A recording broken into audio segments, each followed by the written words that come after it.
The rain hammered against the window of the small coffee shop on Fifth Avenue like it was trying to break through. Sarah Chen sat in the corner booth, her laptop screen casting a pale blue glow on her tired face. It was 11:47 p.m. and she was the only customer left. The barista, a young kid with purple hair, kept glancing at the clock, probably wondering when this crazy woman would finally leave. Sarah didn't care, she had nowhere else to go. Her phone buzzed for the 100th time that evening. Another message from her mother: "Sarah, your cousin just bought a house. When are you going to get a real job?" She silenced it without reading the rest. A real job, the word stung like alcohol on an open wound. If only they knew, if only anyone knew. But that was the thing about Sarah's life now: nobody could know, nobody could ever know. The door chimed and a gust of cold wind swept through the shop. Sarah looked up, annoyed at the interruption to her solitude. A man walked in, drenched from head to toe, his expensive suit clinging to his frame like a second skin. He was older, maybe in his late 50s, with salt and pepper hair and eyes that looked like they'd seen too much. "We're closing in 10 minutes, the barista called out, not bothering to hide his irritation. "Just a black coffee, please," the man said, his voice rough like gravel underfoot. "And whatever she's having." He pointed at Sarah. She frowned. "I didn't ask for her." "I know," the man interrupted, walking toward her booth without invitation. "But you look like you could use another cup and maybe some company." Every instinct screamed at Sarah to tell him to leave. She'd learned the hard way not to trust strangers, especially ones who bought uninvited coffee at midnight, but something about his eyes stopped her. There was a sadness there, a weight she recognized because she carried the same one. "Suit yourself," she muttered, returning her attention to her laptop. The man sat down across from her, water dripping from his jacket onto the worn vinyl seat. The barista brought 2 coffees, shot them both a look that said, "Make it quick," and retreated behind the counter. For a long moment, neither of them spoke. Sarah pretended to work, but she could feel his eyes on her, studying her with an intensity that made her skin prickle. "You're running from something," he finally said. Sarah's fingers froze on the keyboard. "Excuse me." "Or someone," he continued, unfazed. "I can tell, I've been running for 30 years, so I recognize the look." She should have left right then, should have grabbed her laptop and walked out into the rain. Instead, she found herself asking, "What are you running from?" The man smiled, but it didn't reach his eyes. "The same thing you are, probably, the truth." "You don't know anything about me." "Don't I?" He took a slow sip of his coffee, never breaking eye contact. "Let me guess, you're smart, probably top of your class back in the day, you had big dreams, a clear path. Maybe your family's proud of you, or maybe they think you're wasting your potential. You work late hours, you avoid phone calls, and you've gotten very good at lying about what you do for a living." Sarah's heart hammered in her chest. "Who are you?" "Someone who made the same mistake you're making right now." He leaned forward, his voice dropping to barely above a whisper. "You told someone what you do, didn't you? And now everything's falling apart." The coffee shop suddenly felt too small, too hot. Sarah's mouth went dry. "I don't." "3 months ago," he continued, as if she hadn't spoken. "Maybe 4, you trusted someone, a friend, a family member, maybe a romantic interest. You thought they'd understand, you thought they'd support you. Instead, they looked at you differently. They started asking questions. Maybe they got scared, maybe they got jealous. And now you're sitting here at midnight, hiding from the world, wondering how it all went so wrong." Sarah's hands were shaking now. She gripped her coffee cup to steady them. "How do you know all this?" "Because 30 years ago I was sitting in a coffee shop just like this one, and someone gave me the same warning I'm about to give you." He reached into his jacket pocket and pulled out a worn leather wallet. From it, he extracted a faded photograph and slid it across the table. The photo showed a younger version of the man standing next to a beautiful woman and a little girl, maybe 5 or 6 years old. They were all smiling, posed in front of what looked like a beach house. A perfect family. "My wife and daughter," he said softly. "Haven't seen them in 27 years."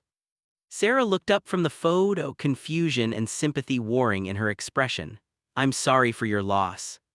"They're not dead," he interrupted. "They're in witness protection, because I made the mistake of telling the wrong person what I really did for a living." The coffee shop was silent except for the rain and the distant clatter of the barista cleaning up. Sarah wanted to leave, wanted to run, but she was paralyzed by the weight of his words. "What did you do?" she whispered. The man smiled, that sad smile again. The same thing you do, Sarah. I helped people. I solved problems that nobody else could solve. I worked in the shadows doing the necessary work that keeps the world turning, and I was very, very good at it. How do you know my name? I know a lot of things. He pulled out a business card and placed it next to the photograph. It was blank except for a phone number handwritten in neat script. When you're ready to stop running, call me. There are people like us, Sarah, people who understand, people who can help. I don't need help. Everyone needs help. He stood up, buttoning his wet jacket, especially people like us who think we don't. He started to walk away, then paused and turned back. One more thing, that person you told, the one who changed everything, they're going to come back into your life soon. Maybe they already have. When they do, remember this: the moment you tell someone what you really do, you give them power over you. And power, Sarah, is the most dangerous thing in the world. Wait, Sarah called out, but the man was already at the door. What's your name? He looked back at her one last time, rain and streetlight creating a halo around his silhouette. Marcus Webb, but that's not the name on my birth certificate, and it won't be the name on my tombstone. That's the price of the life we chose. And then he was gone, disappearing into the rain-soaked night like a ghost. Sarah sat there for a long time, staring at the blank business card and the faded photograph. The barista eventually came over and told her they were closed, his tone making it clear it wasn't a request. She gathered her things in a daze, her mind racing. As she stepped out into the rain, her phone buzzed again. This time it wasn't her mother. It was a text from a number she'd blocked 3 months ago. We need to talk, it's urgent. Please, Sarah, I know the truth now and you're in danger. Her hands trembled as she read the message. The rain soaked through her jacket, but she barely felt it. Marcus Webb's words echoed in her mind. The moment you tell someone what you really do, you give them power over you. Sarah looked down at the business card in her hand, then back at her phone. 2 paths stretched before her in the darkness of that rainy night, both leading to uncertain destinations. She made her choice. Part 2, 3 months earlier. The spring sunshine had been warm that day, almost too warm. Sarah remembered that detail vividly because she'd been wearing her favorite sundress, the yellow one with the white flowers, and she'd been happy, actually happy for the first time in months. She'd met Rachel Torres at a networking event 6 months prior.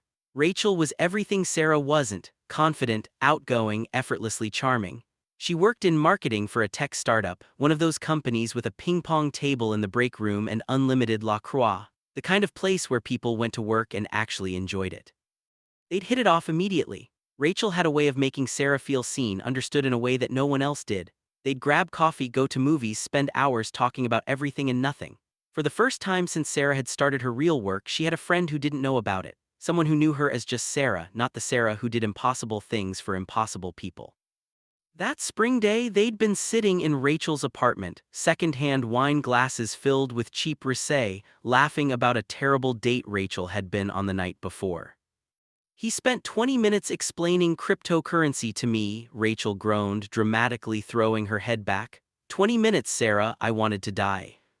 Sarah had laughed so hard she'd nearly spilled her wine. This was normal. This was what regular people did. For a few hours she could pretend she was one of them. So what about you? Rachel had asked, refilling their glasses. You never talk about work. What is it you do anyway? Some kind of consultant? The question had hung in the air like a loaded gun. Sarah should have deflected. She'd deflected hundreds of times before. She had practiced answers, casual lies that rolled off her tongue smooth as silk. Oh, just boring corporate stuff. Freelance project management, nothing exciting. Data analysis, it's pretty dry. But she'd had 3 glasses of wine, the sun was warm, Rachel was her friend, maybe her best friend, and Sarah was so tired of lying. I find people, she'd said. Rachel had tilted her head, curious, like a recruiter. No, I mean I find people who don't want to be found. Like a private investigator. Sarah had hesitated, then made the decision that would change everything. Sort of, but it's more complicated than that. She'd spent the next hour explaining, watching Rachel's expression shift from curiosity to fascination to something else. Something Sarah couldn't quite read but should have recognized as the first crack in the foundation of their friendship. Sarah found people who had disappeared, people running from debts or dangers or their own pasts. Sometimes she found them for family members desperate for closure, sometimes for lawyers needing witnesses, and sometimes, though she never told Rachel this part, for people who paid very well and asked no questions about what would happen when the person was found.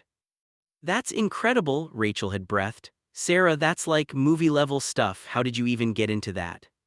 Sarah had basked in Rachel's admiration, ignoring the small voice in her head that whispered warnings. She'd told Rachel about her first case, about the missing teenager she'd tracked down using nothing but social media patterns and digital breadcrumbs, about how good it felt to reunite that girl with her frantic parents. She hadn't told Rachel about the cases that came after, the ones that didn't end with happy reunions, the ones that paid her rent and kept her awake at night. "You're like a superhero," Rachel had said, eyes bright with wine and wonder. "Why don't you tell people about this? You should be proud." "It's complicated," Sarah had explained. "The work requires discretion, anonymity. If people knew what I could do, it would ruin the magic," Rachel had finished, nodding sagely. "I get it, your secret's safe with me, obviously." They'd hugged and Sarah had left that apartment feeling lighter than she had in years. Someone knew, someone understood, she wasn't alone anymore. The first sign of trouble had come 2 weeks later. Sarah had been working on a case, a woman trying to find her estranged father before he died of cancer, when Rachel had texted her, "Coffee, need your expertise on something." They'd met at their usual spot, and Rachel had been vibrating with an energy that set Sarah's instincts on edge. So, Rachel had started leaning in conspiratorially. "Remember my cousin Derek, the one with the messy divorce?" Sarah's stomach had dropped. "Rachel. He's been trying to find his ex-wife. She took their daughter and just vanished. It's been 3 years, Sarah. He's desperate, and I told him about you." The coffee shop had seemed to tilt. "You what?" I know you said discretion, but this is family, and he's willing to pay, like really pay. Sarah, you could help him, you could reunite a father with his daughter." "You don't understand," Sarah had said, her voice tight. "You can't just tell people about what I do, there are reasons." "I was trying to help," Rachel had said, her expression hurt. "I thought you'd be happy. This is a good thing, Sarah." But it wasn't a good thing. Because 2 days later, Derek had shown up at Sarah's apartment, an apartment whose address she'd never given to Rachel, which meant Rachel had given it to him without asking. He'd been aggressive, demanding, pushing papers into her hands with information about his ex-wife and daughter. "Rachel says you're the best," he'd said. "She says you can find anyone, so find them, name your price." Sarah had looked at the papers, at the man's desperate, slightly unhinged eyes, and felt the careful walls she'd built around her life beginning to crumble. She'd done her research that night because she always did her research, and what she'd found had made her blood run cold. Derek's ex-wife hadn't vanished. She'd fled.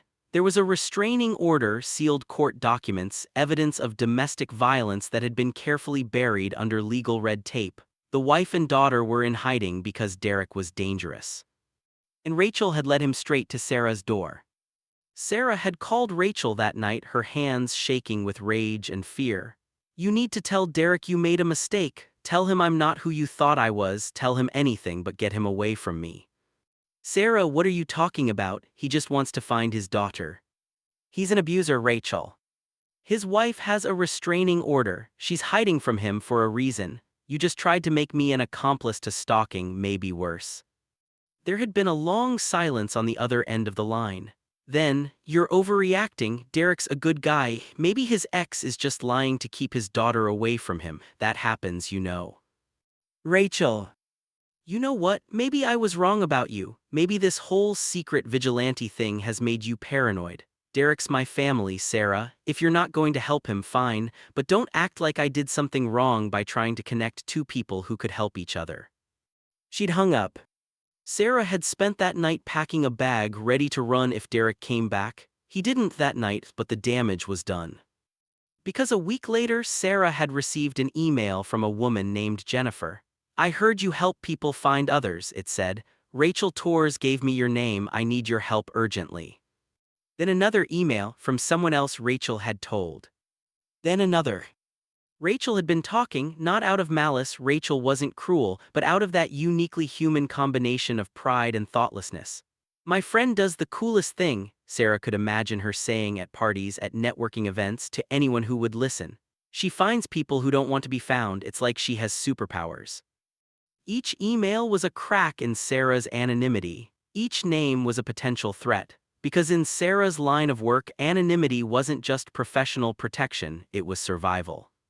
She'd learned that lesson from her mentor, an old man named Vincent who taught her everything she knew before retiring to somewhere warm and far away. The moment people know what you can do, he'd told her, you become valuable. And valuable things get used, stolen, or destroyed, sometimes all three.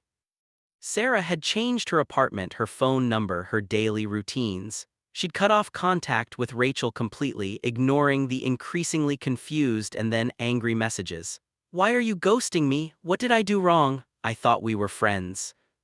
But the damage was done. The emails kept coming, and worse, someone else had started looking for her.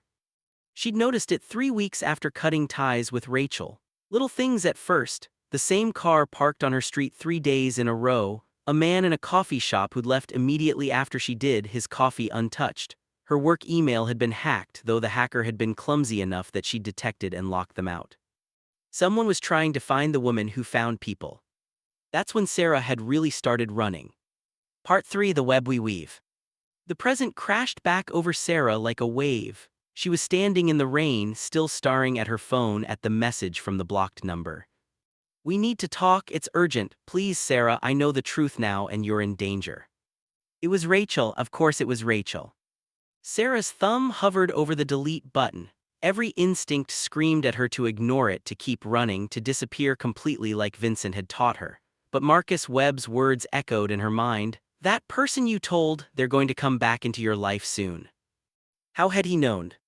The business card felt heavy in her other hand, the phone number seeming to pulse with possibility. 2 choices, both dangerous in different ways. Sarah made her decision. She didn't call the number on the card. Instead, she typed a response to Rachel. Tomorrow, noon, the bench by the fountain in Central Park, come alone. The response was immediate. Thank you, I'll be there. Sarah, please be careful, they know about you. Sarah didn't ask who they were. She pocketed her phone and started walking, though she had no destination in mind. The rain had slowed to a drizzle and the city was quieter now, that strange 2 a.m. hush when even New York seemed to hold its breath. She thought about Marcus Webb, about his wife and daughter in witness protection, about 27 years of running. Was that her future? A life of Chinese letter names and empty coffee shops, always looking over her shoulder. Her phone buzzed again, not Rachel this time, but an email. The sender was an encrypted address she didn't recognize, but the subject line made her stop dead in her tracks. Vincent sends his regards. Vincent, her mentor who'd taught her everything, who disappeared 5 years ago with nothing but a cryptic message. When the wolves come hunting, don't be a rabbit, be a wolf they don't see coming. Sarah's hands shook as she opened the email. Sarah, if you're reading this, it means you made the mistake I warned you about. You trusted someone with the truth and now you're exposed. I'm sorry I can't be there to help, but I left you tools for this moment. Do you remember the red notebook I gave you? The one I said to only open when everything goes to hell. It's time. Inside you'll find 3 names and 3 addresses. These are people like us, people who operate in the shadows, who understand the value of secrets. One of them can help you disappear completely. One of them can help you fight back. And one of them will betray you to the highest bidder. Choose wisely. The wolves are hunting, Sarah, don't be a rabbit. The email deleted itself as she finished reading, leaving no trace. Sarah stood frozen, her mind racing. The red notebook. She'd stored it in a safety deposit box, convinced she'd never need it. Vincent had always been paranoid, always preparing for worst-case scenarios she'd thought would never come. But he'd been right. Sarah changed direction, heading toward the 24-hour branch of her bank. She'd get the notebook, figure out her next move, and meet Rachel tomorrow with at least some plan in place. As she walked, she couldn't shake the feeling that she was being watched. She'd gotten good at detecting surveillance, it was part of the job, but this was different, subtler, more professional. She took a circuitous route, doubling back, cutting through a closed subway station she knew had a maintenance exit. When she finally emerged 3 blocks from the bank, she was confident she'd lost anyone following her. She was wrong. The bank's lobby was bright and sterile, empty except for a security guard who looked half asleep at his desk. Sarah approached the safety deposit box area, inserted her key, and waited for the attendant. "Working late," a voice said behind her. Sarah spun around. A woman stood there, probably in her early 40s, wearing an expensive pantsuit and a smile that didn't reach her eyes. She was beautiful in a sharp, dangerous way, like a knife hidden in silk. "Can I help you?" Sarah asked, her voice carefully neutral. "I think it's more a question of whether I can help you." The woman stepped closer, and Sarah noticed she moved with a predatory grace, balanced on the balls of her feet like a dancer or a fighter. "You're here for the red notebook, aren't you?" Sarah's blood ran cold. "I don't know what you're talking about." "Please don't insult my intelligence. Vincent told me about you. He said if anything happened to him I should keep an eye on his protege, said you were brilliant but reckless, that you'd eventually tell the wrong person about what you do and need help cleaning up the mess." "Who are you?" "Someone Vincent trusted, which means you can trust me too. My name is Diana Moss, though I've had others. I'm one of the 3 people in that notebook." She produced an ID badge, FBI, though Sarah suspected it was fake. "I'm the one who can help you fight back." Sarah's mind raced, trying to remember Vincent's exact words in the email. "One will help you disappear, one will help you fight, and one will betray you." "How do I know you're not the betrayer?" Sarah asked. Diana smiled, and this time it seemed genuine. "You don't. That's the whole point of Vincent's test. He wanted you to learn to trust your instincts, not just information. So what do your instincts tell you about me?" Sarah studied her. Diana met her gaze steadily, not aggressive but not backing down either. There was something in her eyes, a recognition maybe, the same weight Marcus Webb had carried. "My instincts say you're telling the truth," Sarah said finally, "but my instincts also told me Rachel was my friend, so forgive me if I'm a little skeptical." "Fair enough." Diana produced a small flash drive from her pocket.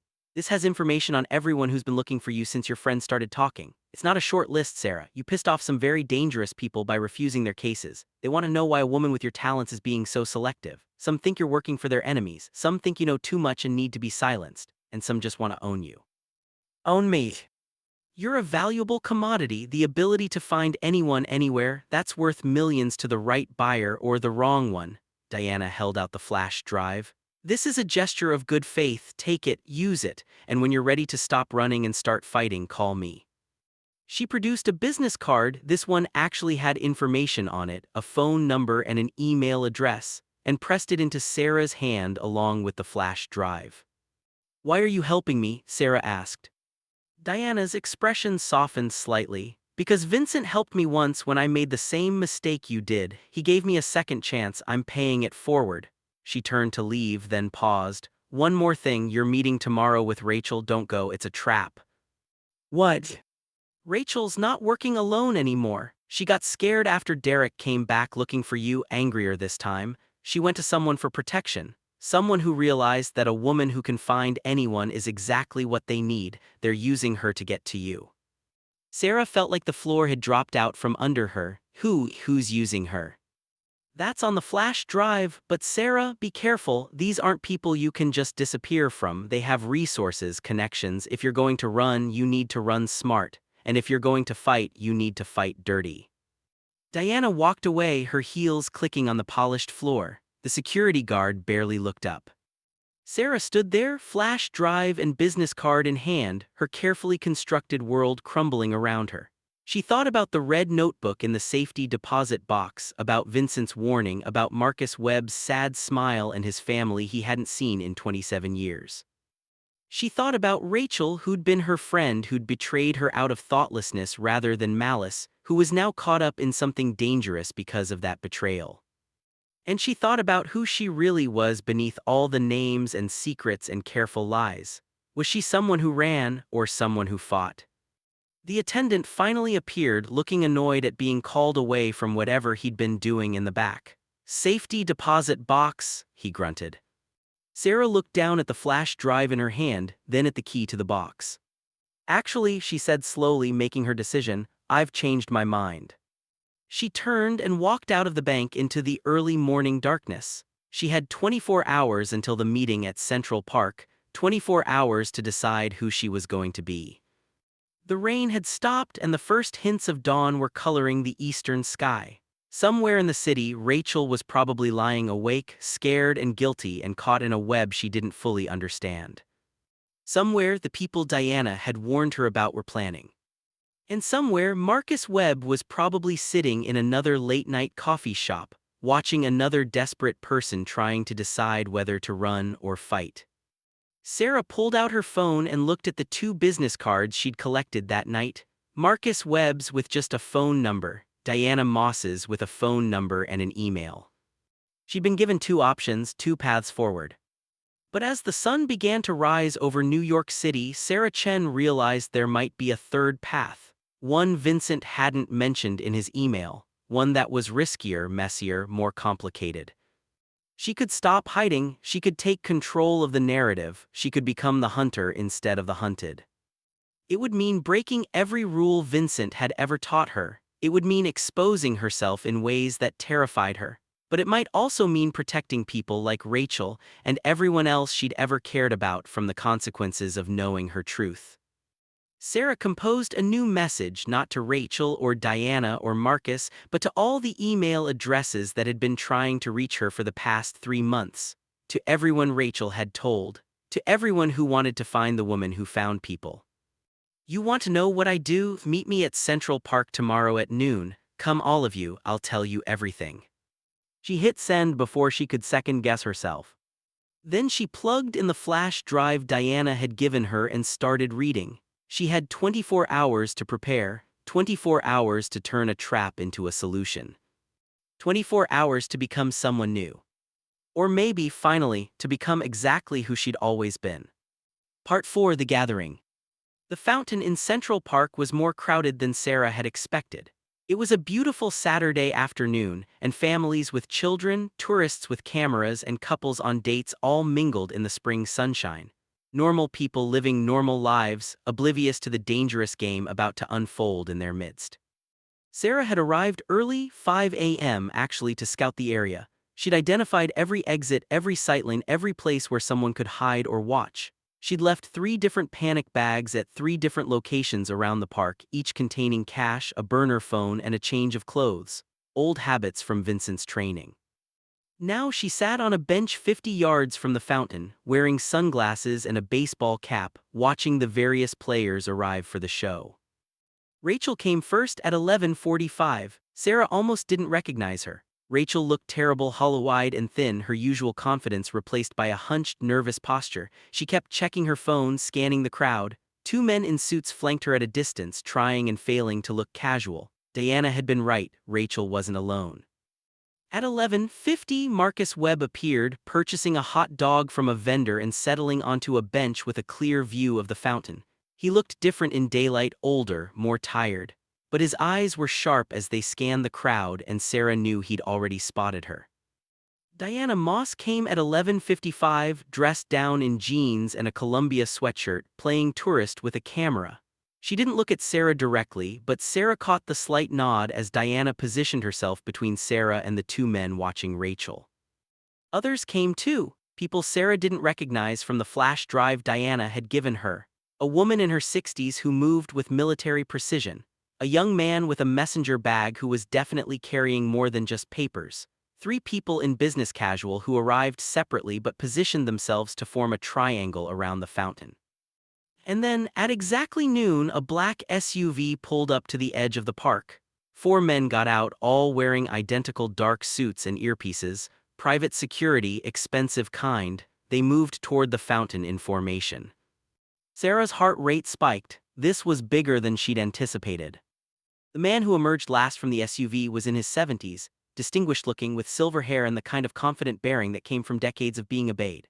Sarah recognized him from the flash drive. Senator Richard Castellano, former chair of the Senate Intelligence Committee, current chair of several corporate boards, and according to Diana's information, someone with very illegal side businesses that required finding people who didn't want to be found. This was who Rachel had gone to. This was who wanted to own Sarah. Sarah stood up, removed her sunglasses, and started walking toward the fountain. She'd made her message public on purpose, posting it not just to the private emails but to several encrypted forums where people in her line of work congregated. She'd wanted an audience for this, witnesses, protection through exposure. Now she wondered if she'd just painted the biggest target imaginable on her back. Rachel saw her first. "Sarah," she started forward, but one of the suited men grabbed her arm. Rachel yanked free and ran to her anyway. "Sarah, I'm so sorry, I didn't know, I thought I was helping, I know," Sarah said quietly. She looked past Rachel to the senator and his security detail. "But you need to step back now, Rachel, this isn't about you anymore." "Ms. Chen," Senator Castellano said, his voice smooth and practiced. "How nice to finally meet you. I've heard remarkable things about your abilities." "Have you?" Sarah replied flatly. "Indeed, in fact, I have several colleagues who could benefit from your services. We're prepared to make you a very generous offer. Exclusive contract, excellent benefits, complete discretion guaranteed." "You mean you want to own me?" The senator smiled, unbothered by her directness. "I prefer to think of it as a mutually beneficial partnership. You provide your services to carefully selected clients. We provide protection, resources, and compensation that would make your current freelance work look like pocket change. And if I refuse, then we'd have to consider you a security risk. Someone with your knowledge, your capabilities, operating independently, that's dangerous, Ms. Chen, for you and for others." It was a threat wrapped in corporate speak, but a threat nonetheless. Sarah looked around at the assembled crowd. Marcus Webb watched from his bench, his expression unreadable. Diana had her hand in her bag, probably on a weapon. The other mysterious figures had all stopped pretending to be casual bystanders and were openly watching now. "You want to know what I do?" Sarah said loudly, addressing not just the senator but everyone. "I find people who don't want to be found. Sometimes it's for good reasons, reuniting families, finding witnesses, locating the missing. Sometimes it's for bad reasons, stalkers hearing me to find their victims, criminals tracking down their enemies, powerful people silencing inconvenient truths." "Ms. Chen," the senator started, but Sarah cut him off. "For years, I've lived in the shadows, keeping my work secret, staying anonymous, because that's what you're supposed to do in this business, right? Stay invisible, stay safe. But you know what I've learned? Secrets don't keep you safe, they make you vulnerable, they give other people power over you." She turned to face the senator directly. "You want me to work for you because you think you can control me, you think that because I've been hiding I'm weak. You're wrong." "Bold words from someone who's been running for 3 months, Castellano replied, his smile turning cold. "Tell me, Ms. Chen, what exactly do you think happens now? You've exposed yourself publicly, you've made enemies. Did you think a dramatic speech in Central Park would somehow protect you?" "No," Sarah said, "but this will." She pulled out her phone and hit send on a message she'd prepared that morning. Simultaneously, every phone in the crowd buzzed with a notification. "I've just uploaded everything," Sarah announced. "Every case I've ever worked, every client who hired me, every person I found and what happened to them after, every illegal request I turned down and who made it. It's all there on encrypted servers with dead man switches. Anything happens to me, it all goes public." The senator's expression darkened. "You're bluffing." "Am I? Check your phone, Senator. I included some special highlights about your organization. The witness you needed found during your last congressional investigation. The journalist who was digging into your finances before she disappeared. The whistleblower from one of your companies who just happened to have a fatal accident after you hired a consultant to track her down." "You have no proof." "I have everything, names, dates, money trails. I've been documenting it all for years."